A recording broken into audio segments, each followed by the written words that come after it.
Microbial metabolism. Metabolism is the set of life-sustaining chemical processes that enables organisms to transform the chemical energy stored in molecules into energy that can be used for cellular processes. Microbial metabolism is the means by which a microbe obtains the energy and nutrients it needs to live and reproduce. Microbes use many different types of metabolic strategies, and species can often be differentiated from each other based on metabolic characteristics. The specific metabolic properties of a microbe are the major factors in determining that microbe's ecological niche, and often allow for that microbe to be useful in industrial processes or responsible for biochemical cycles. Biogeochemical cycles, Biochemical reactions. All living cells depend on biochemical reactions to maintain homeostasis. All of the biochemical reactions in an organism are collectively referred to as metabolism, which is of two basic types, the catabolism and the anabolism. Catabolism is the breakdown of organic matter, while the anabolism uses energy to construct components of cells, such as proteins and nucleic acid.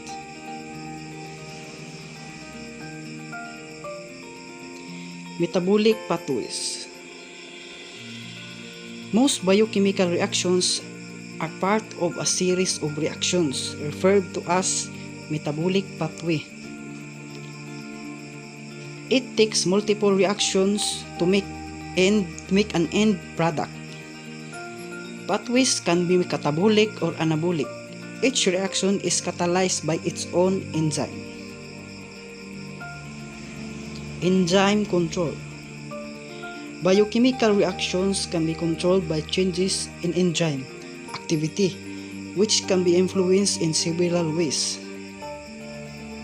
One is changes in the amount of enzyme or substrate, changes in temperature, pH or salt, and the third one, availability of any necessity cofactors.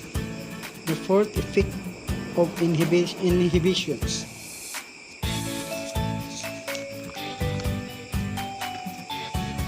Adenosine triphosphate energy is generated through the dehydrogenation reactions that occur as glucose is broken down enzymatically. The organic substrate compounds are incomplete oxidases by bacteria, yet yield sufficient energy for microbial growth.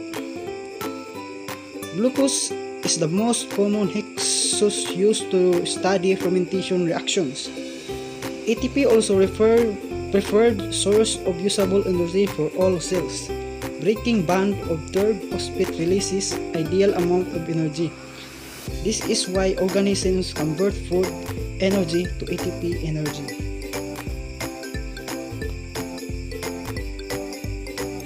Autotrophic processes. All organisms depend on autotrophs. Autotrophs can produce organic molecules from carbon dioxide, an inorganic carbon source. Most autotrophs use a process called photosynthesis to make their own food. In photosynthesis, autotrophs use energy from the sun to convert water from the soil and carbon dioxide from the air into a nutrient called glucose. All heterotrophs require an organic source of carbon. Organic molecule, directly or indirectly, came from autotrophs. Bacterial metabolism.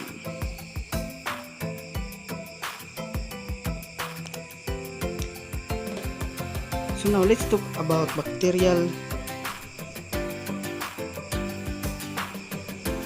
metabolism. Bacterial cell is highly specialized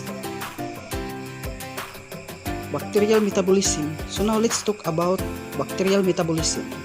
Bacteria cell is highly specialized energy transformer. Chemical energy generated by substrate oxidation is conserved by formation of high energy compounds such as adenosine diphosphate and adenosine triphosphate, or compounds containing the thioester bond. Microbial metabolism. Some bacteria possesses a more primitive called the Eppner-Dodorov pathway. Glucose is converted to pyruvate, but the intermediates and enzymes involved are very different. This pathway is only half as efficient as the EMP.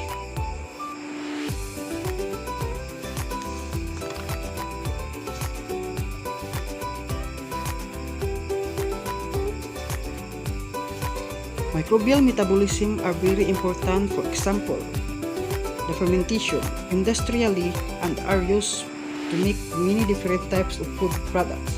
The different metabolics and products produced by specific bacterial species are responsible for the different tastes and properties of each food.